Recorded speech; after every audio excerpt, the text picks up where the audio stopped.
ಉತ್ತರ ಕರ್ನಾಟಕ ಫುಡ್ ಚಾನೆಲ್ಗೆ ಎಲ್ಲರಿಗೂ ಸ್ವಾಗತ. ಇವತ್ತು ನಾವು ಉತ್ತರ ಕರ್ನಾಟಕ ಸ್ಪೆಷಲ್ ಟೊಮೆಟೊ ಕಾಯಿ ಚಟ್ನಿಯನ್ನ ಹೇಗೆ ಮಾಡೋದು ಅಂತ ನೋಡೋಣ ಬನ್ನಿ. ಮೊದಲಿಗೆ ಬೇಕಾಗುವ ಸಾಮಗ್ರಿಗಳನ್ನು ನೋಡಿಕೊಳ್ಳೋಣ ಬನ್ನಿ. ಅರ್ಧ ಕೆಜಿ ಕಾಯಿ ಟೊಮೆಟೊ, ಅರ್ಧ ಬಟ್ಲು ಹಸಿ ಮೆಣಸಿನಕಾಯಿ, ರುಚಿಗೆ ತಕ್ಕಷ್ಟು ಉಪ್ಪು, ಆಮೇಲೆ 2 ಟೇಬಲ್ ಸ್ಪೂನ್ ಜೀರಿಗೆ, 2 ಬೆಳ್ಳುಳ್ಳಿ, 1 ಬಟ್ಟಲು ಕೊತ್ತಂಬರಿ ಸೊಪ್ಪು. ಮೊದಲಿಗೆ ಇಷ್ಟೆಲ್ಲ ಪದಾರ್ಥಗಳನ್ನ ರೆಡಿ ಮಾಡಿ ಇಟ್ಟುಕೊಳ್ಳಿ. ಅನಂತರ ಇದನ್ನ ಹೇಗೆ ಮಾಡೋದು ಅಂತ ನೋಡೋಣ ಬನ್ನಿ. ಈಗ ಕಟ್ ಮಾಡಿ ಇಟ್ಟುಕೊಂಡಿರ್ತ ಟೊಮೆಟೊಗಳನ್ನ ಹಾಕಿ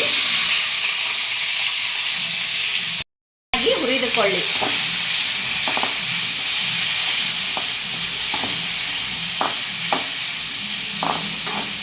ಈ ರೀತಿಯಾಗಿ ಹುರಿದುಕೊಳ್ಳಬೇಕು.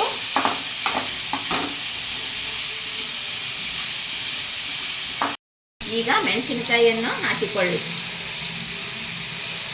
ನಂತರ ಇದನ್ನ ಚೆನ್ನಾಗಿ ಹುರಿದುಕೊಳ್ಳಬೇಕು. ಎರಡು ಮಿಕ್ಸ್ ಮಾಡಿ.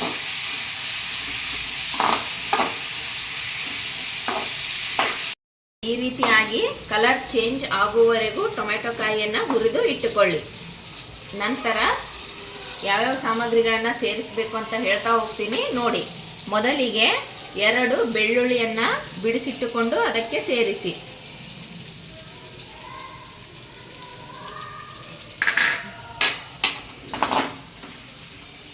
ಅದಾದ ನಂತರ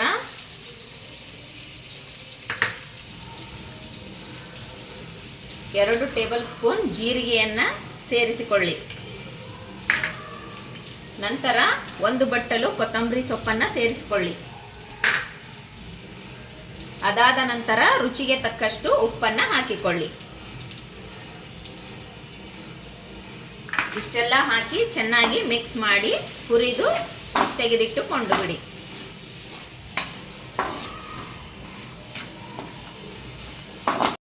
ಈಗ ಹುರಿದ ಟೊಮೆಟೊ ಕಾಯಿಯನ್ನ ಕಲ್ಲಿನಲ್ಲಿ ಹಾಕಿ ಚೆನ್ನಾಗಿ ಕುಟ್ಟಬೇಕು. ನಂತರ ನಿಮಗೆ ರುಚಿಯಾದ ಟೊಮೆಟೊ ಕಾಯಿ ಚಟ್ನಿ ಸವಿಯಲು ಸಿದ್ಧವಾಗುತ್ತದೆ. ಈಗ ಟೊಮೆಟೊ ಕಾಯಿ ಚಟ್ನಿಯನ್ನು ಚೆನ್ನಾಗಿ ಕುಟ್ಟಿಕೊಳ್ಳಬೇಕು. ನೋಡಿ, ಈ ರೀತಿಯಾಗಿ ಚೆನ್ನಾಗಿ ಕುಟ್ಟಿಕೊಳ್ಳಬೇಕು.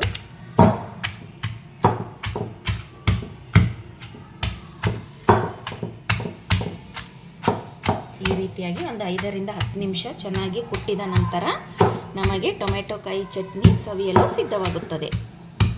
ಫ್ರೆಂಡ್ಸ್, ಈ ರೀತಿ ಕುಟ್ಟಿಕೊಂಡ ಮೇಲೆ ಈ ರೀತಿ ಆಗುತ್ತದೆ. ಚೆನ್ನಾಗಿ ಇದನ್ನು ಕಲ್ಲಲ್ಲೇ ಈ ರೀತಿ ಅರಿದುಕೊಳ್ಳಬೇಕು. ಈಗ ಟೊಮೆಟೊ ಕಾಯಿ ಚಟ್ನಿ ಬಿಸಿ ಬಿಸಿ ರೊಟ್ಟಿಯೊಂದಿಗೆ ತಿನ್ನಲು ರೆಡಿಯಾಗಿದೆ. ಈಗ ಸರ್ವ್ ಮಾಡಿ ತೋರಿಸ್ತೇನೆ ನೋಡಿ. ಫ್ರೆಂಡ್ಸ್, ಉತ್ತರ ಕರ್ನಾಟಕದ ಸ್ಪೆಷಲ್ ಟೊಮೆಟೊ ಕಾಯಿ ಚಟ್ನಿ ಸವಿಯಲು ಸಿದ್ಧವಾಗಿದೆ. ನಮ್ಮ ಉತ್ತರ ಕರ್ನಾಟಕ ಫುಡ್ ಚಾನಲನ್ನು ಸಬ್ಸ್ಕ್ರೈಬ್ ಮಾಡಿ, ಲೈಕ್ ಮಾಡಿ, ಶೇರ್ ಮಾಡಿ. ಮುಂದಿನ ವಿಡಿಯೋದಲ್ಲಿ ಮತ್ತೆ ಸಿಗೋಣ. ಧನ್ಯವಾದಗಳು.